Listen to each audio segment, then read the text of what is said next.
So welcome everyone. Today's topic is tips and tools for finding the best flipping markets. Okay, so let's just start with question number one. Why do you want to do a flip in the first place? Okay, so it's important when you do flips to understand why and what's gonna make a successful flip. Okay, the reason why you want to do flips is to get a big paycheck. Okay, but nowadays with the pandemic, you have to be very cautious. Why? Because of the declining values that are going to occur in the upcoming 6 to 12 months. Okay, and that is because by next year, when things reopen, all the pending filings for foreclosures are going to kick in, okay, in the court system. So you're going to see an increase in inventory starting next summer. Therefore, supply and demand, when you have an increase in inventory, prices are going to correct themselves. Right now, prices are very high. They're holding high because of the shortage of inventory, but that's going to change next year. So just be aware of that. Now, something that you need to understand, and this is the most important metric when you are thinking about doing flips, it's called, make sure you write these down, months of housing supply. Okay, again, it's called months of housing supply. So what does that mean? Very simple. What it means is that a great flipping market is a market where properties are selling very, very fast. Well, that's common sense, right? But what makes it a true flipping market? Two factors: a market where the properties are selling very fast and there's not enough supply of inventory. So that is measured by the months of housing supply. So what does that mean and how do you measure that? The way to measure that is you take all the existing inventory that is for sale and you're going to divide that by the number of sales that are happening in that neighborhood or that area on a monthly basis. So let's assume in Naperville, right? For example, there are 100 properties for sale, and in Naperville, you see an average of 30 sales per month, okay? So the question is, how long would it take before you run out of inventory in Naperville? So what's the answer? You're gonna take 100 properties, assuming no new listings pop up. So you're gonna take 100 properties divided by 30. So the months of housing supply in Naperville is going to be about 3.3. So it's gonna take 3.5 months before you run out of inventory in Naperville. So what does that mean to you? What that means to you is that you're gonna buy the property, right? And we're gonna talk about how much you need to pay for the properties. But let's assume you buy the property today and it's gonna take you 2 months to rehab, right? So you're gonna have 2 months of rehab, plus you're gonna have 3.5 months of market time. So that's how long it's going to take you to sell the property. So the overall time frame for your project is going to be 5.5 months. Now, why is that important to know? It is critical to know because that's how you're gonna compute and understand your carrying costs, your holding expenses. Because when you rehab the property and you have it on the market, you're gonna incur expenses. You're gonna be paying for taxes, insurance, interest on the loan, and utilities, gas, water, and electric. Okay, so that's your carrying or holding expense on a monthly basis. So super important. Therefore, the big question is, what's a great flipping market? A great flipping market is where the months of housing supply is 2.5 or less. So it's going to take you 2.5 months to sell the property or less. Does that make sense? There are markets where the months of housing supply is like 1 or even less than 1 month. So properties, the minute they pop in the market, boom, they're gone within days or weeks, okay?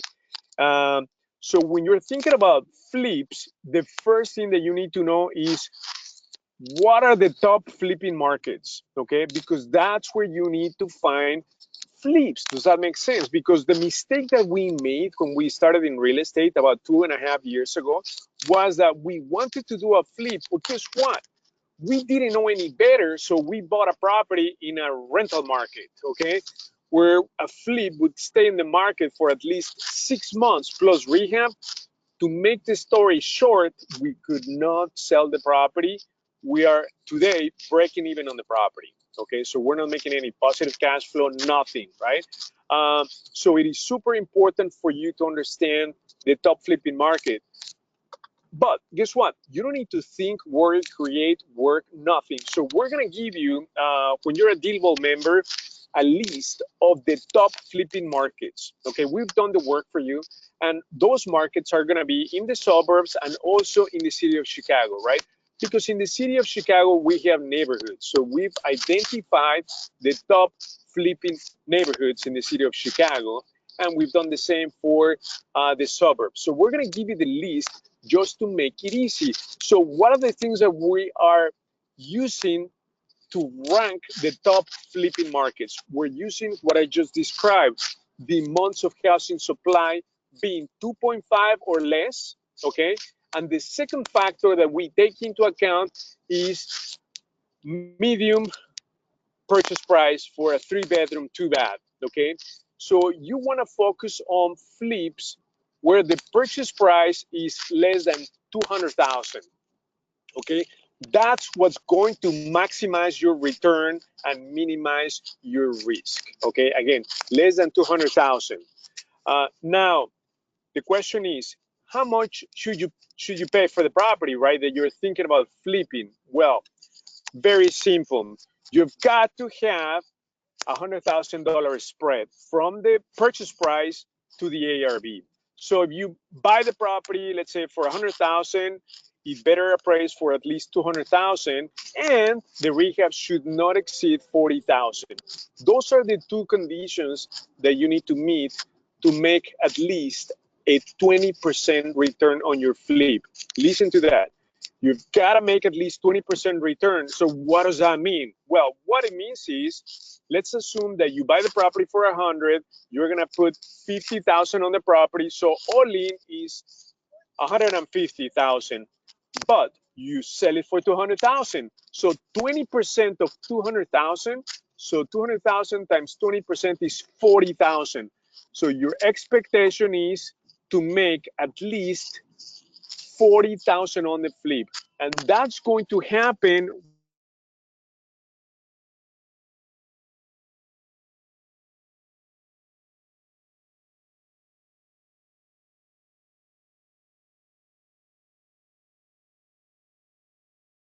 Hi, Hugo. We can't hear you. Hugo?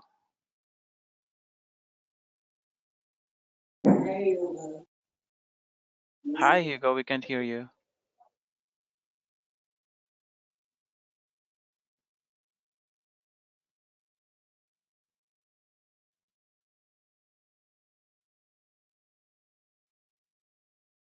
The rehab would be more than 150,000. So all in, you're in for 350,000. And guess what? You can sell that property for maybe 450. Can you imagine? So you don't have enough meat in the bone, right? Because the rehab, it's super, super high that you won't be able to make a profit, the 20% profit. So assuming, imagine, if you sell the property for 450,000, you need to make at least 90% return. I mean, 20% return, which is equivalent to 90,000, right? And that wouldn't happen when you have such a small spread, right? And the problem is that the money is not on the rehab. Okay, it's super important. Okay, that is the biggest mistake of flippers.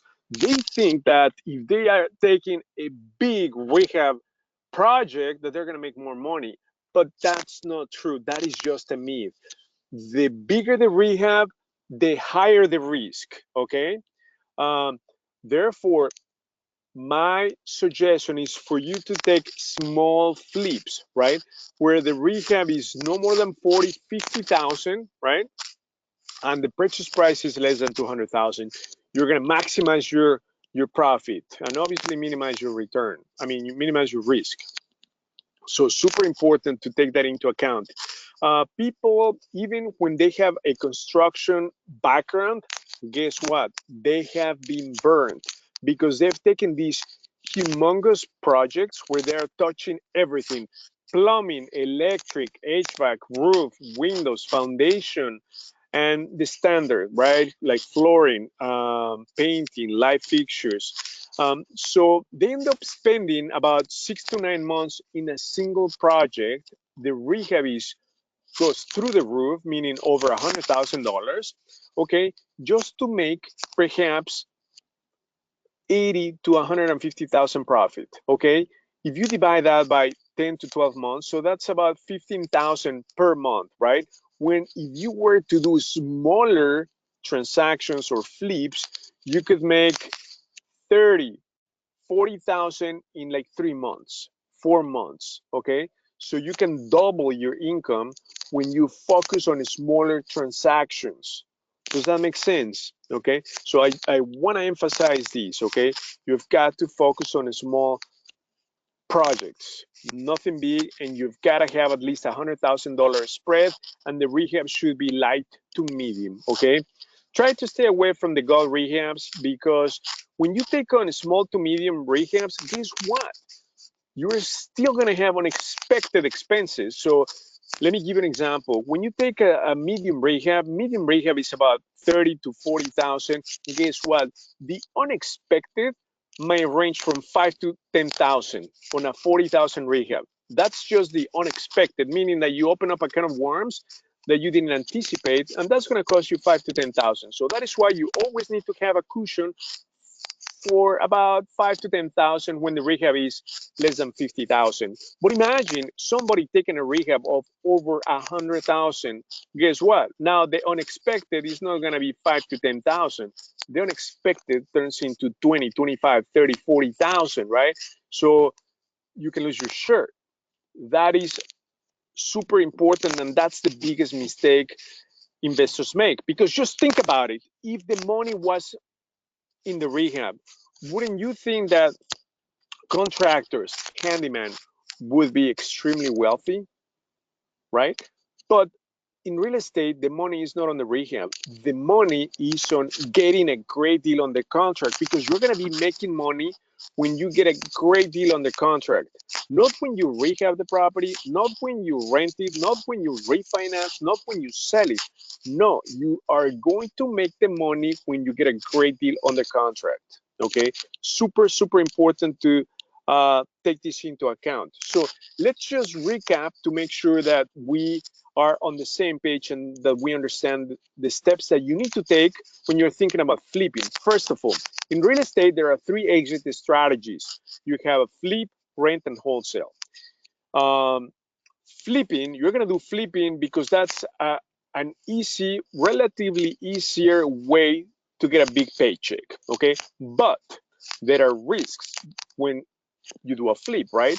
And I'm going to tell you the three biggest mistakes people make when starting a flip. Number one mistake: they buy a property in a market that is not that does not support flips. Okay, so the months of housing supply is above 2.5 months. Okay, so the second mistake is overpaying for the property when you don't have that $100,000 spread. Third mistake is when the scope of work for the rehab goes over budget. Okay, so they anticipate 30,000 and it ends up being 40, 50,000, right? That's gonna tap into your profit. Mistake number four is coming up with the wrong ARV. Okay, when you pull the comps and you're not comparing apples with apples, then you think the property is going to price for, let's say, 200,000, but it appraised for less than that, maybe 180, 120. That's going to tap into your net profit. That is why flips, in my opinion, are very risky. You really need to make sure that you have an accurate ARV, that your budget you stay within what your scope of work is, and number three, that you never overpay for the property. So you always want to have that $100,000 spread where properties are bought below 200,000 and the square footage is below 1,800. Okay, that is something that investors disregard. Okay, square footage, and square footage is going to drive your scope of work, your rehab expense. Okay, so properties that are over 2,000 square feet, the rehab is going to be no less than 50,000. Okay, properties again over 2,000 square feet, rehab is going to be over 50,000. Therefore, we like to take properties with 1,800 or less square feet, okay? Because right off the bat, we know the rehab is going to be 35,000. With a 10,000 cushion, we're looking at 45,000. So super important to take into account the square footage, just to give you an idea of how much is the rehab is going to cost. So the rule of thumb is take the square footage and multiply that by 2, okay? And this formula works with the following assumption, that it's a BC neighborhood, okay? And that the rehab is light to medium, okay? So you are not doing a gut rehab. Gut rehab means that you're touching the basic systems and you are redoing them, like plumbing, electric, HVAC, windows, roof, foundation. So you don't want to open up a huge can of worms, or like a gut rehab. Even people with construction background, they are staying away from gut rehabs because they learned the hard way that taking on big projects, not because of the fact you have the capability of taking on the project, is going to make you money. Absolutely not. Okay. Even if you have the resources or the money, if one of the three things that I told you goes wrong, the ARV, if it doesn't sell for what you expect it should sell, if the rehab goes over budget or you overpay for the property, guess what? You are going to end up losing money, or that's going to tap into your net profit. Um, so those are the main key points for you to consider when doing a flip. And obviously, think about the tax consequences of a flip. A flip is going to trigger a tax event. So you're going to be taxed on the net profit. It's about, I believe, 24, 27% on the net gain of your flip. Okay, so keep that in mind. And another thing that is sort of like a drawback of flips is that you do one flip successfully, boom, right? You get a big paycheck, but guess what? You need to start all over. Now you need to find another deal and do exactly the same thing all over again. So you are sort of running on the treadmill. Does that make sense? So you are not building wealth. Because wealth is built in real estate by having rentals, because rentals are going to be paid by the tenants and you're going to be collecting passive income. Does that make sense? That's true wealth. That's how you increase your net worth through equity in the properties, which over time is going to naturally increase, and cash flow as well, because over time rents go up, right? Because population grows, demand grows, rents go up. So rentals, it's just the way to go. But if you're considering flips, just be very cautious that we're gonna have declining prices 2021, starting next summer, because there's gonna be an increase in inventory supply. Keep that in mind. Are there any questions on the line that we can answer?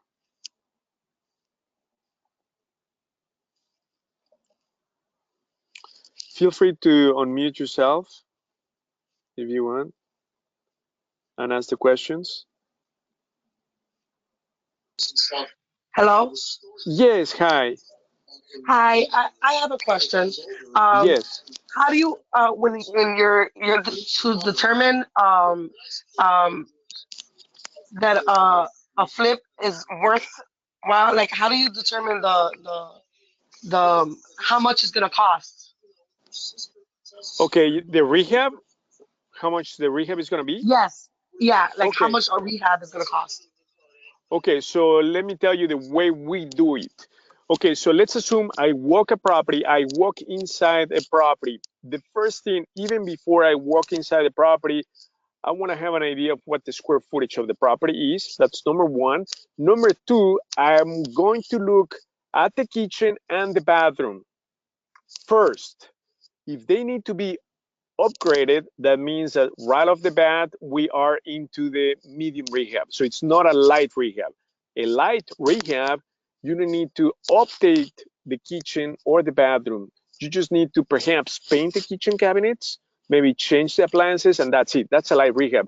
But if you need to upgrade the kitchen cabinets, do the countertop, do the appliances, that's a full upgrade. So that's a medium rehab. So when you hit the medium rehab on a property, just by looking at the bathroom and the kitchen, take the square footage and multiply that by 2. So if the square footage of the property is 1,500, multiply that times 2. So that's 30,000. Plus, you're gonna need to have a cushion of 5 to 10,000. So right off the bat, your rehab is gonna be between 35 to 40,000 on a 1,500 square feet house, right? And that's with the assumption that you are not redoing the plumbing. You may do light plumbing, okay? Light electric, like maybe a couple of thousand, 3,000 on each. You might maybe replace a water heater, another 1,500 or so, maybe fix a couple of windows, maybe fix a roof leak. That's a medium rehab. What you are not doing is putting a new HVAC system, right? So where you buy the condenser, the furnace, and the water heater, and you are doing the duct work. Because every time you touch a system, that's about $10,000 to $12,000. You redo the windows, 8,000. You do new electric, 12,000. You do new plumbing, rough plumbing, and then electric, that's another 8 to 12,000. Does that make sense? So walk a property, if the property looks like it's in a livable condition, but yet you still need to upgrade the kitchen and bathroom, boom, multiply the square footage times 2. And that's going to give you an idea. Like today, we went to see a property in Lansing, right? It's a 2 flat. The square footage is about 1,900, right? I walk in, the first thing I see is kitchen and baths. They need to be upgraded. So right off the bat, I'm gonna take the square footage times 240,000, but since it's a 2 flat, I'm dealing with 2 units. So we're gonna add maybe at least 15,000 for the oops factor. So it's gonna be 55 to $60,000 rehab, okay? Just because of the fact that I need to update the kitchen and the bathroom. Obviously, as a standard, you need to do painting, you need to do carpet, you need to maybe change some light fixtures. Okay, that is just out of the box that you must do on every single property. Okay, um, so does that give you an idea? Just a rule of thumb: just take the square footage and multiply it by 2 with the assumption that you need to do the kitchen and the bath. If it's a cosmetic rehab where you just need to paint the kitchen cabinets and you don't need to do anything to the bathroom, like today, I also went to see another property in Mount Prospect, and the kitchen, we didn't need to do anything. The bathroom, we didn't need to do anything. So that's a light rehab. So we needed to paint, change the carpet. Um, the square footage was 1,700, right? So my rehab on that would be, because of the fact that we need to do new windows on the entire house, that's like a $9,000 expense. So 9,000, when you open up a house, just the paint and the carpet and so forth is going to be 10 to 15,000. So right off the bat, my light rehab on that 3-bedroom, 2-bath in Mount Prospect would be at least 25,000. If we didn't have to do the windows, then it would be like 15,000 just to do the paint, the carpet, and then light electric work, maybe light fixtures, uh, and then some minor cosmetic updates on anything else that need to be done. Does that make sense? Does this help? Yes, yes, a lot actually. And I have another question. Like when you're doing a rehab, um, how do you know like to who to find that's reliable? Because there's a lot of people out there that they'll say they'll do the work and then they'll screw you over, and it's gonna cost you double. Great question. So in ChicagoDealVault, we share our preferred partners, including contractors, because that is true. That's the biggest headache for all real estate investors, contractors. Even today, right? Even the bad ones are super busy. Can you imagine that? So it's just super crazy. You've got to be very careful, especially if you're dealing with somebody new. This is my tip of advice. When I start working with somebody new, because I always like to try new people, I'm gonna give them a small project. Like, hey, can you do this painting job? Can you do this electric work? Can you do something small? And then you start seeing the quality, how punctual they are, price. That's what you care about, right? So they need to be on time, good quality, and within budget. Does that make sense? And you start giving them more. But it's a mistake to hire somebody new and just give them a big project, right? They may have good quality, good price, but guess what? They may take on too many jobs and they're gonna come one day and another they don't. Does that make sense? So your rehab, instead of taking 2 months, is gonna take 5 months.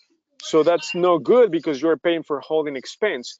So you've got to use somebody who's vetted, who's been used by somebody else. Not only that, it's a good idea to check their previous work and references. That is super critical. But since we've been working with our crew for the last 2.5 years, I mean, we don't even need to go to Home Depot. We just say, just do the cookie cutter, right? So do the same colors, do the same of everything that we've done in the past. So it's super easy once you work with somebody. But again, somebody new, start small and give them more. But you have got to look for quality, obviously price, and timeliness, super critical, because that can drive your rehab up tremendously if they take their sweet time and they don't work as they are supposed to.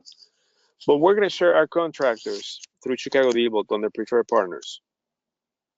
Great questions. Are there any other questions on the line? I have another one. Yes. I'm sorry.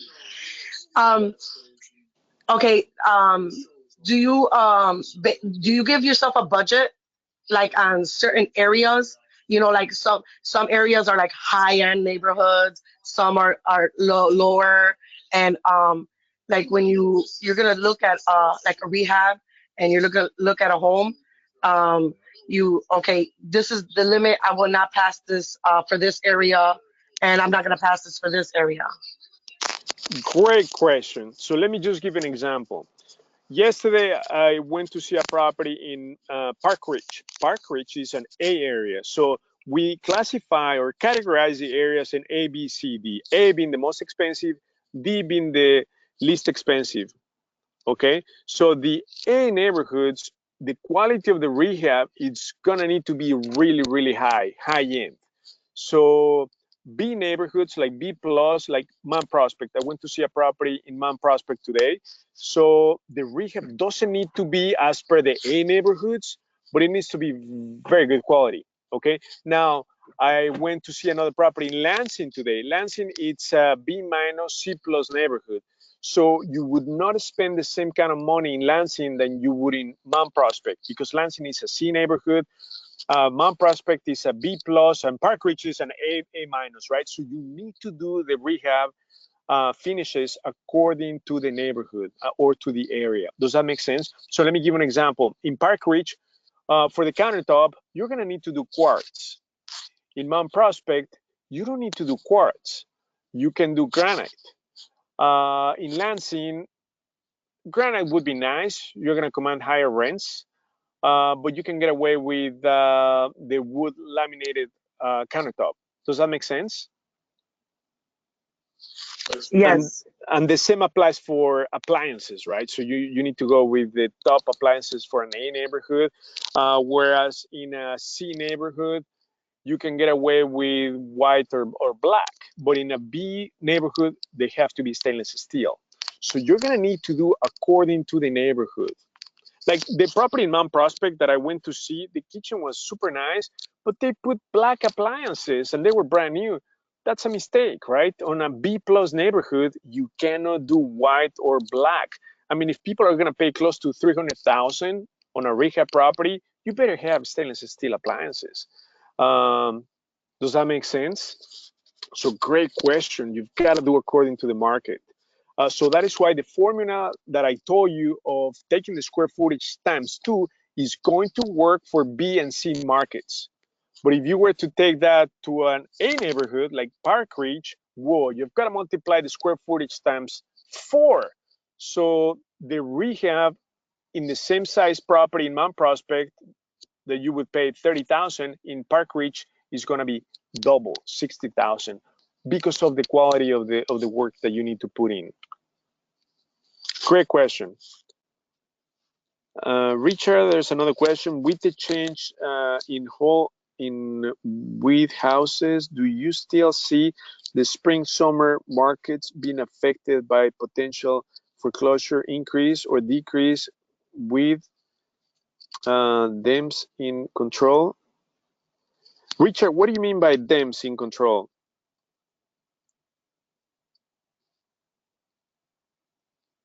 Oh, Democrats, sorry. Okay, so the question is, what's going to happen with foreclosures next spring?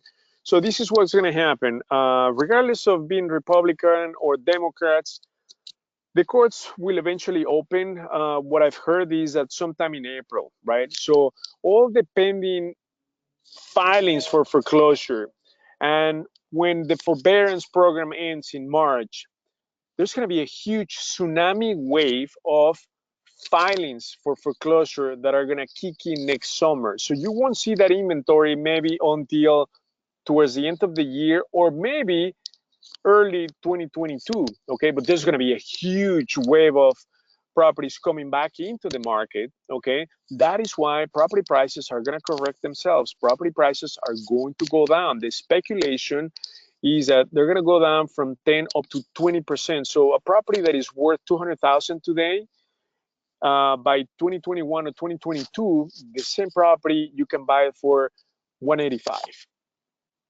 180. Does that make sense? Because prices are going to correct themselves because the surplus of inventory supply that we're going to have starting next year, next summer, more towards the end of the year. Everything is going to be driven by when the courts reopen the filings, okay, for foreclosures.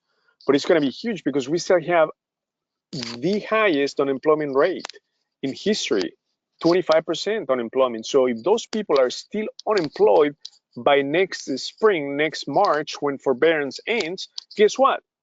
They won't be able to make up for 12 months worth of mortgage payments, so they're going to go immediately into foreclosure.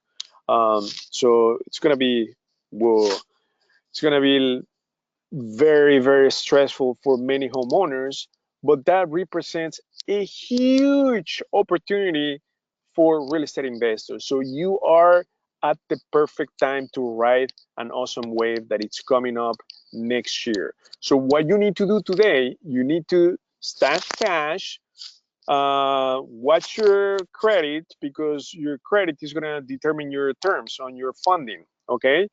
And but if you find deals today, jump on them, right? So don't wait. So we're actively looking, we're actively doing deals as we speak, but we're getting ready for next year. I mean, next year is going to be amazing. Starting next year for until 2025. Okay, the next 3 years are going to be so good in real estate. Okay, so you're in at the perfect time to ride an incredible wave. Okay, another question on the line.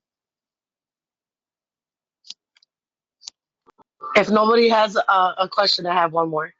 Yeah, go ahead.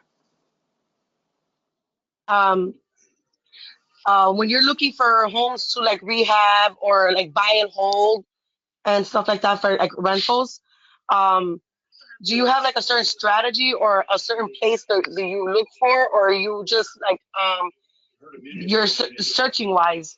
Do you just like Google it, or do you have a certain strategy on how you're looking to buy homes and flip them?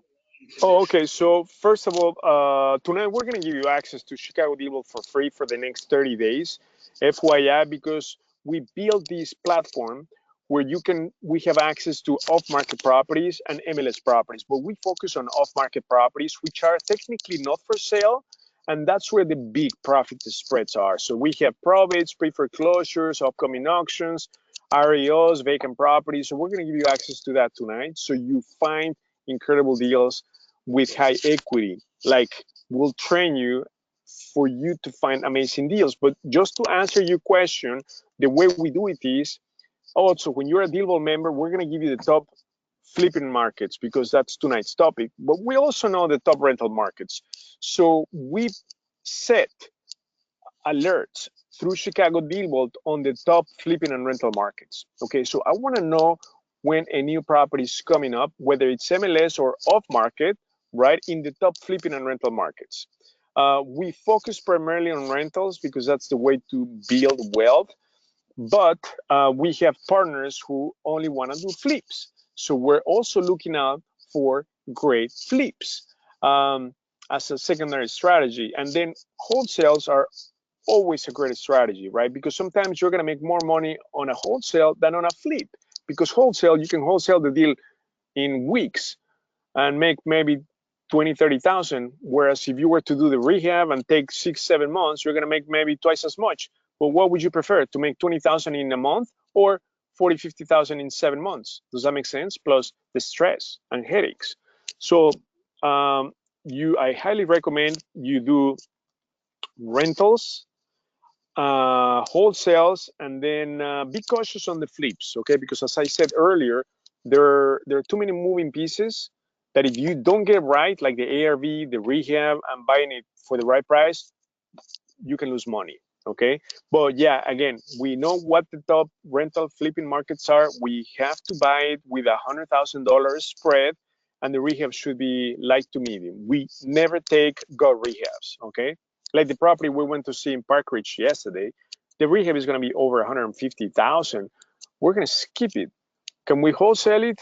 We're working and talking to the owner. Perhaps we can wholesale it, right? And get it on the contract. That way to wholesale it to somebody who is willing to take on that huge of a project. But we won't because the money is not on the rehab. Does that make sense? We rather do rentals or small deals. Amazing questions. Any other question on the line? Phil, can you post the instructions for them to get 30 days free trial to ChicagoDealVault? And the promo code is FLIPS. Okay, make sure that you register for tonight's event because tomorrow you're going to get the replay. And not only that, but we are going to email you the top flipping markets in the city of Chicago and in the suburbs. Okay, super important for you to have because we've done the work for you. We identify where you need to focus to find great flips. So make sure that you register for tonight's event for you to get the top flipping markets spreadsheet. And then the instructions are on the chat. Make sure that you sign up and get unlimited training, one-on-one access to all these leads for the next 30 days. Okay. MLS, off market. Not only that, but we have cash buyers, private money lenders. We share our preferred contractors, preferred partners. You have area reports, all in one place. Okay. Are there any other questions on the line?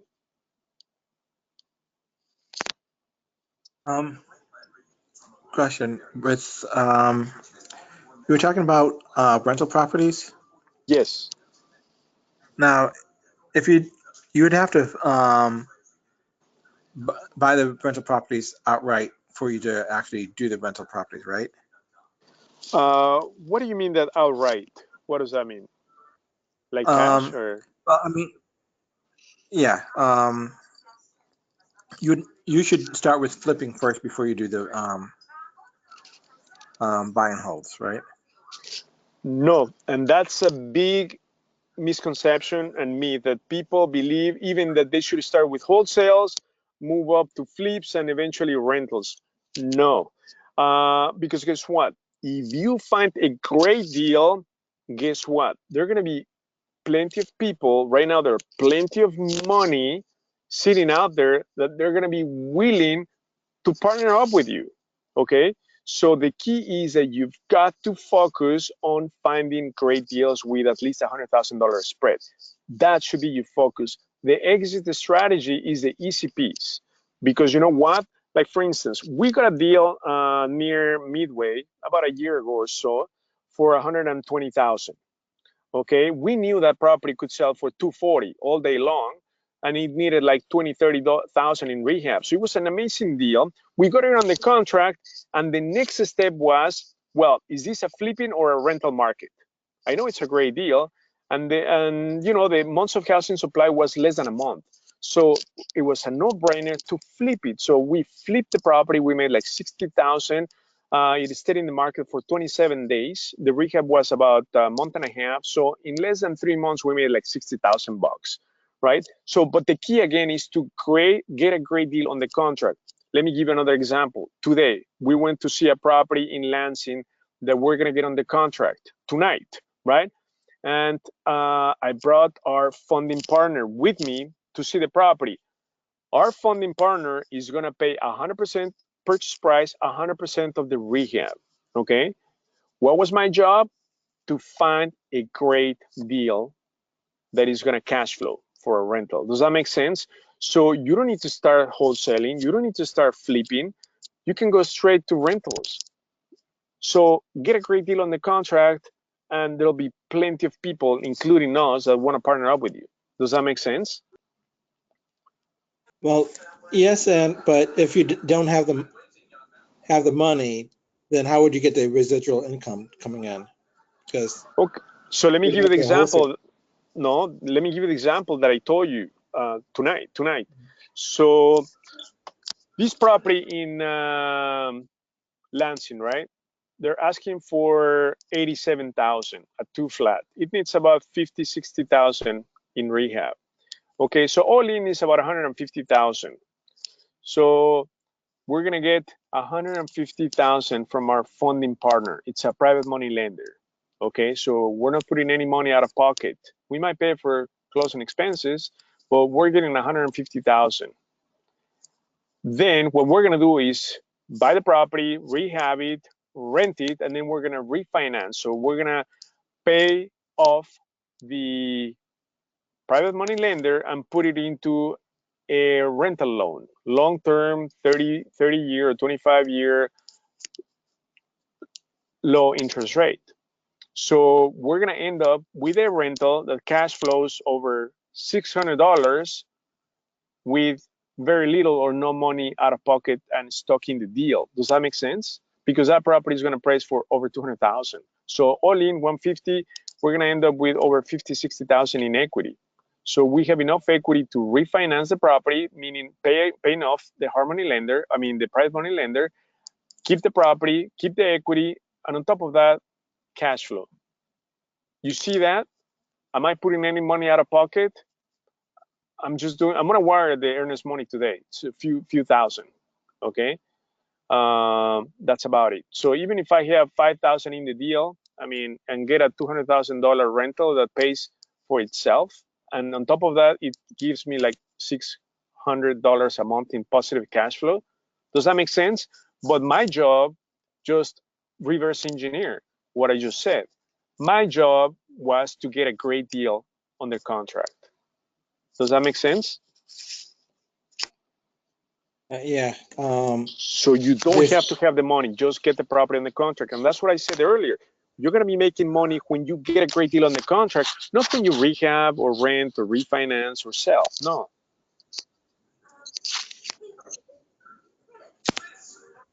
Any other question? So I have a question that's kind of related. For houses that are not, that are not vacant, is it too risky to buy a house that has tenants in it right now just because the courts are closed, or what do you recommend? Absolutely, that is way too risky. You've got to have an agreement with the tenant. In fact, that's what we're doing right now. We're buying a property with the tenant in there, but we already made an agreement. So we're doing cash for keys. We said, listen, We're going to give you $3,000 when you move out at the end of November, and this is what we need from you. We need access for inspection, appraiser, and for you to move out by the end of November. You need to leave the house in broom clean condition. When that happens, we give you $3,000. Now, why is it so critical for us to have access to the property while the tenant lives there? Because of funding, right? The Harmony lender we're going to be using requires an appraisal. So somebody physically needs to be inside the property to take pictures, evaluate the condition of the property.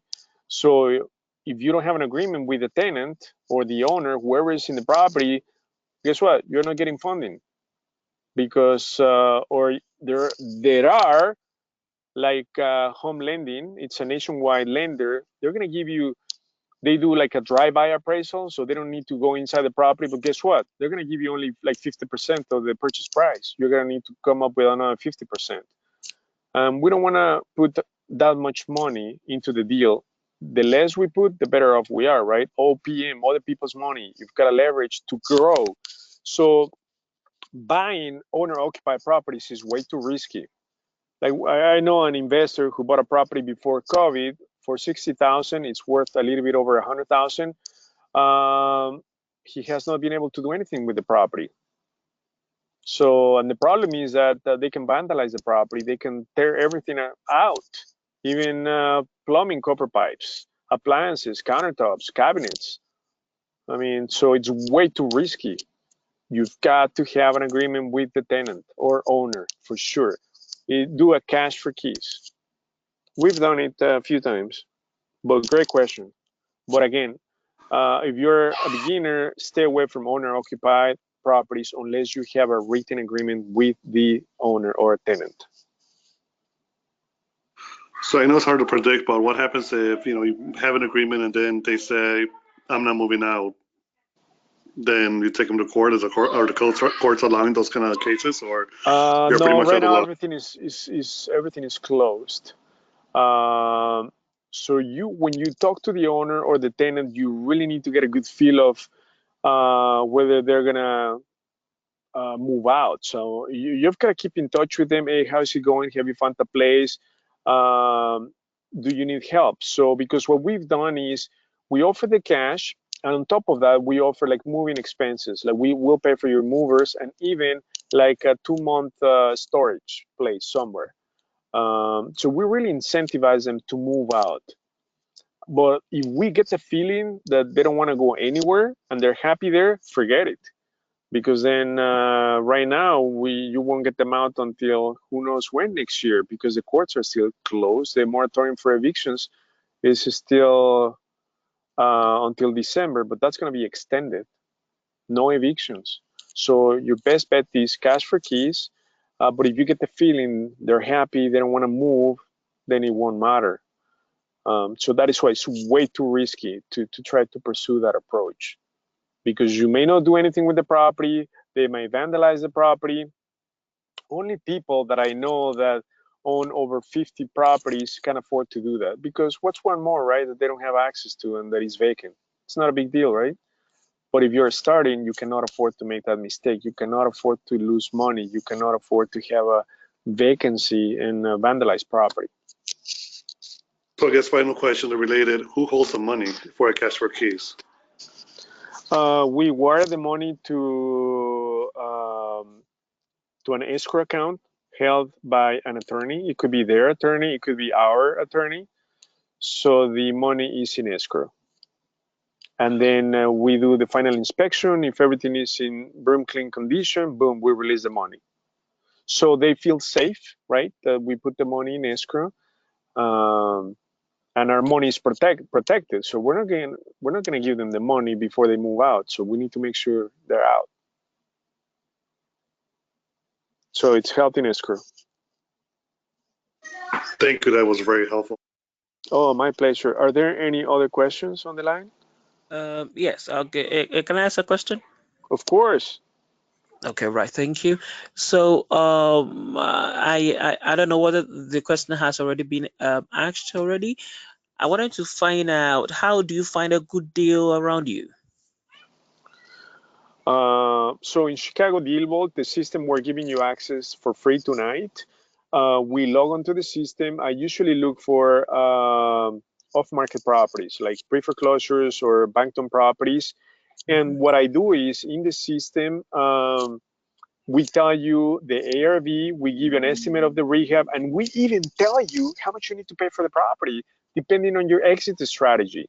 So if you're going to do a flip, you need to pay, let's say, 100,000. If you're going to do a rental, you can pay 110. If you're going to do a wholesale, you need to pay 95,000. We want to make sure you don't lose money, and we're going to give you the ARV. So we've done all of these because the problem that most investors have is they find the property online. Well, tough luck. They say, well, it's for sale for 100,000. Now you need to know what's the ARV in the property. Who knows? I mean, you're not a real estate broker. How much am I going to put in the property? Who knows? I'm not a rehabber. How much should I pay for the property? Who knows? So we do all the work for you. So you don't need to think, create, or work. We're going to tell you how much if it's in pre-foreclosure, we're going to tell you how much the owner is in the hook for, so the outstanding balance of their mortgage. We're going to tell you the ARV of the property. So after repair value, we're going to tell you an estimate of the rehab based on the square footage, the location, the number of bedrooms and baths, and then we're going to tell you, based on that, the most you should offer, meaning your max allowed offer. So for us to find great deals is very simple. We just run the property through the system.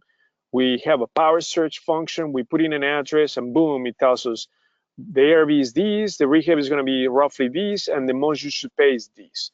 So if they're asking for what the system tells me I should pay for, then it's a great deal. And typically the rule of thumb is $100,000 spread. You buy it for 100,000, it better appraise for 200,000, and the rehab shouldn't be more than 40, 50,000. So you end up with at least a 25% equity on the deal once the rehab is done, because that's what the back-end equity that the conventional lenders are going to be looking for when it comes to refinance. They want you to have 25% equity. So you're going to get all that done when you apply this rule of thumb, $100,000 spread, less than 40, 50,000 on the rehab. And stick to properties below 200,000 purchase price and 1,800 square feet. The minute you violate what I just said, your risk goes exponentially through the roof. And also, something to keep in mind in neighborhoods is taxes. Okay, there are some neighborhoods like Flossmoor. Oh my goodness, a 3-bedroom, 2-bath, taxes might be 9,000. So that's going to kill your cash flow. So there are some areas in the west, southwest suburbs where taxes are outrageous. Just be aware of that, because that's going to kill your cash flow. That's going to kill the numbers. Where taxes are average, 4 to 6, 7,000, then it's okay, it's average. But there are neighborhoods where the taxes are over 9,000 for a single family home. And Flossmoor, it's like a B neighborhood, right? It's not even an A neighborhood. I would expect to pay more than 10,000 on an A neighborhood like Norbrook, Wilmette, all those neighborhoods, right? But we don't even go there because the numbers don't make sense. Too expensive. The rents don't make sense. Flips are extremely risky, and then the luxury homes market has plummeted. Okay, they're losing a lot of value because people now, the baby boomers are downsizes, empty nesters are downsizing. So the luxury market is in big time crisis, just like the commercial market has been hit the hardest. Does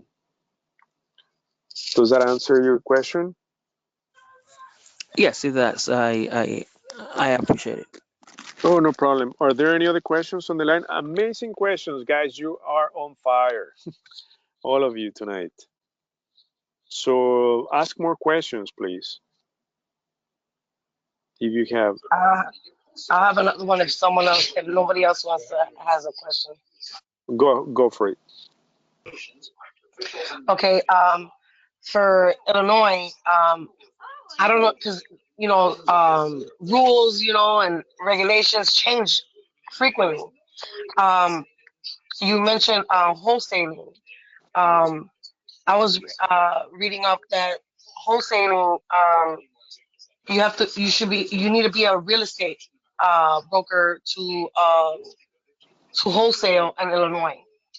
And unless if it's just like a one-time deal or something like that. But how about if someone wants to wholesale for, just like cut out and get their, wins right away, and then move on to the next thing? How would they be able to do that if Illinois still has where you have to be a broker to wholesale? Yeah, so either you get a broker's license or you work with a brokerage who can support wholesales. So there are brokerages where they can do the wholesale for you. They're just going to charge you a fee, like 2-3%. But they can do that on your behalf because it's now wholesaling is a license activity, so you need to have a license for it. Otherwise, as you said, you can only do one every 12 months. So great question. Does it benefit to be a broker? Because I'm gonna be taking my test soon. Of course. So The more you know, the better off you're going to be. Of course. Okay. And then there were other questions on the line. Who are you making the agreement with? With the owner or the tenant? Whoever is living on the property. Super important. It could be a tenant, it could be the owner, but that's who you need to deal with, whoever is at the property. Another question is, once you become a member of ChicagoDealVault, does the membership then allow you to partner up with people in ChicagoDealVault? Absolutely. You also have access to the preferred partners? Absolutely.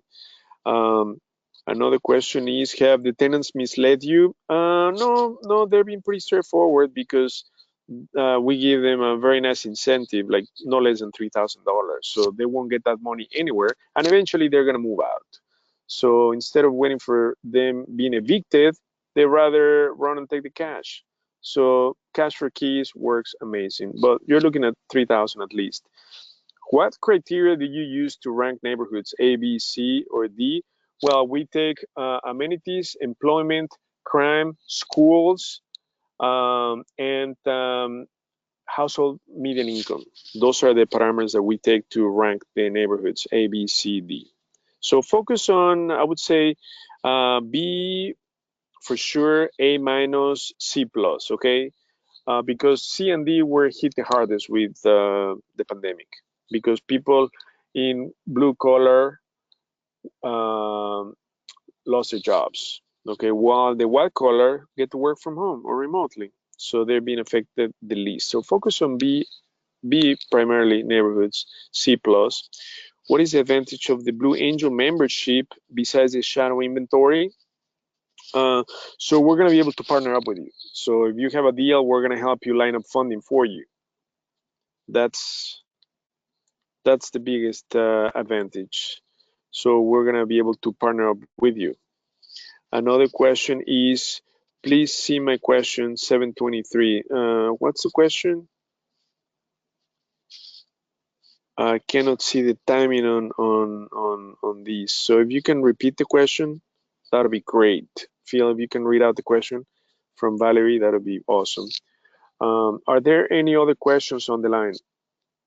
You guys are on fire and you seem to know quite a lot. I'm very impressed, but make sure that you get access. Phil, can you please post the access to ChicagoDealVault for free for the next 30 days? So all the leads training is on us for the next 30 days. So you might be able to do a deal in the next 30 days. We'll help you, we'll train you. And if you find an amazing deal, we obviously can help you or partner up with you. Because as I said before, if you have a great deal, boom, the rest is the easy part, meaning the exit strategy or the funding. And that's what the pros have, right? They have three things. They have an amazing deal, they understand basic analysis, and they have funding. But guess what? They have funding because they have a great deal. So everything goes back to having a great deal. And thank you, Phil, for posting Sunday's event, okay? We're going to be talking about the hottest markets. We're going to be focusing on rental markets on Sunday. Please sign up if you still don't have access to ChicagoDealVault. Again, it's free for the next 30 days, you're going to have access to inventory, preferred partners, cash buyers, private money lenders to raise funding for your 2021 deals, and area reports, just to mention a few of the benefits. Okay, friends, so thank you for joining. Great questions. I was very impressed. Have a wonderful evening.